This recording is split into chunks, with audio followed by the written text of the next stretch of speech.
How to create a second and third upsell. In this lecture, we're going to learn how to recap as much profit as we can from the sales funnel, which is including a second and third upsell to the sales funnel. This is a bold move. Having too many upsells can upset a customer. They will feel annoyed as you bring them through a seamlessly ending sales loop. This is why having a second and third upsell requires method to the art. A few entrepreneurs tried it and it proved to be a great success. Now it's becoming more and more common. Many more are attracted to this method because of its huge impact. It's important to note that you can't do a second and third upsell willy-nilly. You need organization and proper planning. If you fail, you'll lose a whole lot of customers. If you succeed, there's big profit to be made.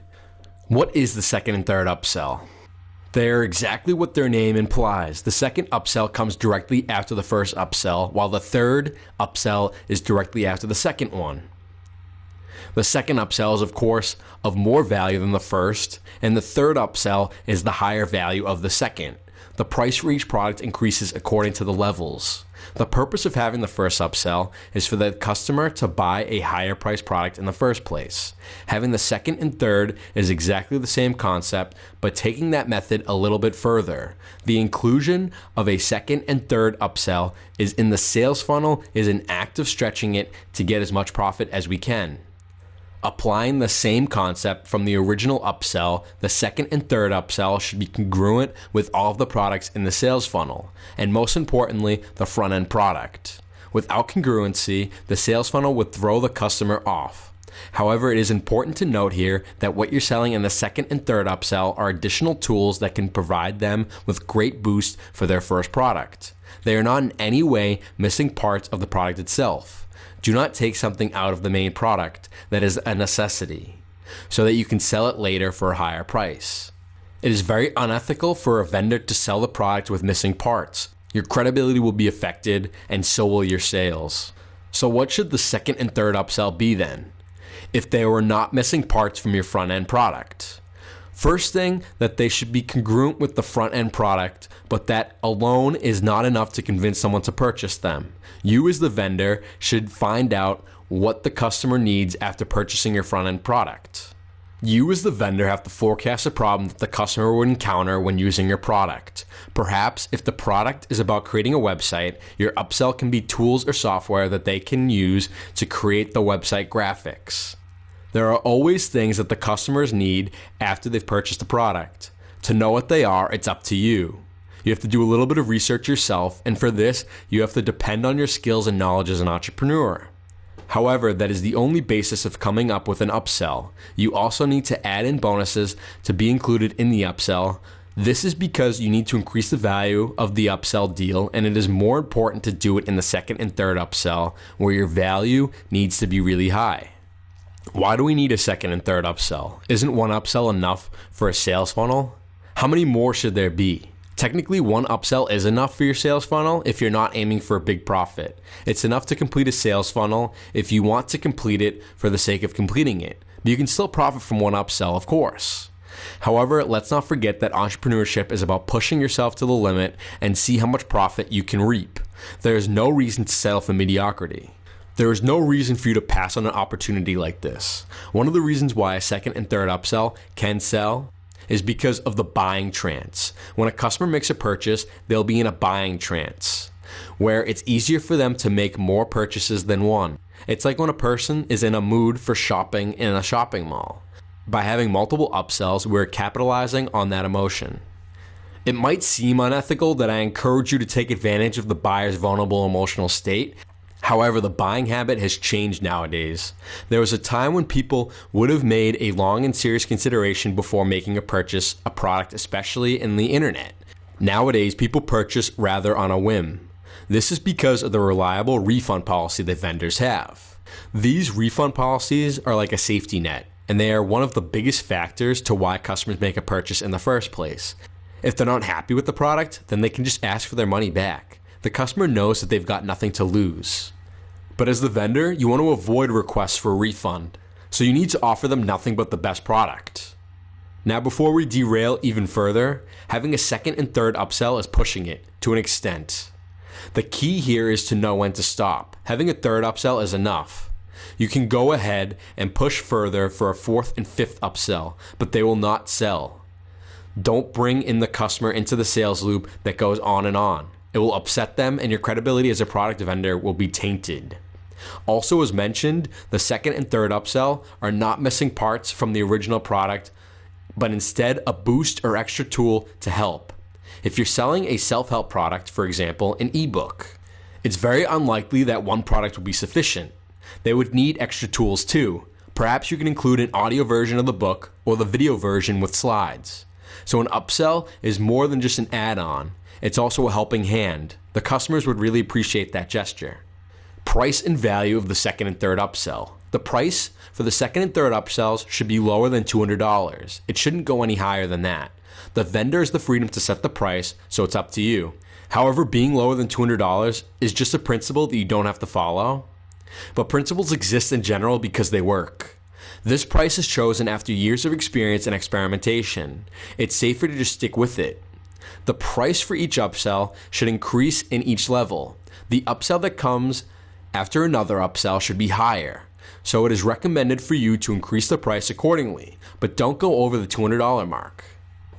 Once you've increased the price, the value should follow. What you need is not only a valuable product, but you need to include bonuses in the deal as well. The product itself cannot sell for such a high price. You'd also need some bonuses to push the customers a little bit more to click on the buy button. Selling a product that might help is not enough anymore. You need all the bonuses so that the values will be increased and the chances of closing a sale are higher. Increasing value is not the only reason though. Remember, there is also a downsell that you should pay attention to. A downsell is where the same product is offered with a lower price. Now that wouldn't be fair for all of those who purchased the upsell for a higher price, right? So for a downsell, the price must go down and the value also must decrease. You can decrease the value by getting rid of the bonuses offered in the upsell. That way, it would be fair for people who purchased the upsell for an original price and also fair for the people who might be more interested in the product but discouraged about the price. That is the importance of bonuses. Not only do they increase the value, but they also provide a cushion should there be a downsell. Creating the upsell script. Now for an upsell to sell, it's not enough that you offer them with sales copy on the product page alone. There is an intricate method to pull off a good upsell offer. However, that is a whole different scope altogether, which is copywriting. But you need to know the basics first above all. Only when you have a grasp on the basics can you go on attempting selling valuable deals. First of all, you need to establish the reason for owning the upsell. What do these products do and how can they help the customer? Let's go back briefly to what these products are because this is an important aspect. Once again, these products are not missing parts of the front-end product. They are boosters or catalysts for customers to use the first product. So make the reason for owning this product clear. What can these upsells do for them? In the earlier part of the lecture, I mentioned that the people would need a helping hand, especially when your product is a self-help product. That could be the reason you can use when you're selling the product. Perhaps the product as an upsell can be sold as something only that those who are truly serious. Establish the difference between what they have and what is best. One technique you can always count on in making the sale is the scarcity factor. The scarcity factor is an advertising technique that the product is only available for a limited amount of time. For example, the offer is only available for 1 week, and after that the offer will expire. This creates a sense of urgency, and when the customers see that the deal is available for a short amount of time only, and if they're going to miss it, then they will miss it forever. Only then are they encouraged to make a purchase. The scarcity factor does magic when it comes to closing a sale. Usually, to put a little boost on this method, the sales page would incorporate a timer so that the people can see when the deal expires. With the timer running, the customer would feel compelled to make an immediate decision. With the scarcity factor plus the buying trance that they are after making a purchase, it is easier to close down a deal than ever. When you're selling something, it is more important than ever to have a call to action in your copywriting. The call to action culminates the whole sales pitch. If you are not familiar with the call to action, it is a part of the copy that convinces the customer to make a decision. For example, there's the get this product now or buy it now in almost every sales copy.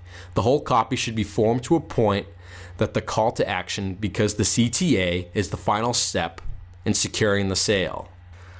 And finally, the second and third upsell idea. So what kind of product can we sell as a second and third upsell? Again, it's totally up to you, the vendor, to increase the value of the upsells. This can be done by including mega bonuses in the deal as well. But as recommended product to be sold as a second and third upsell would be a membership program. A membership program is where the customers pay to have access to exclusive content on the internet. It is similar to any other membership program that you can find on the internet, where members have to pay monthly to have access.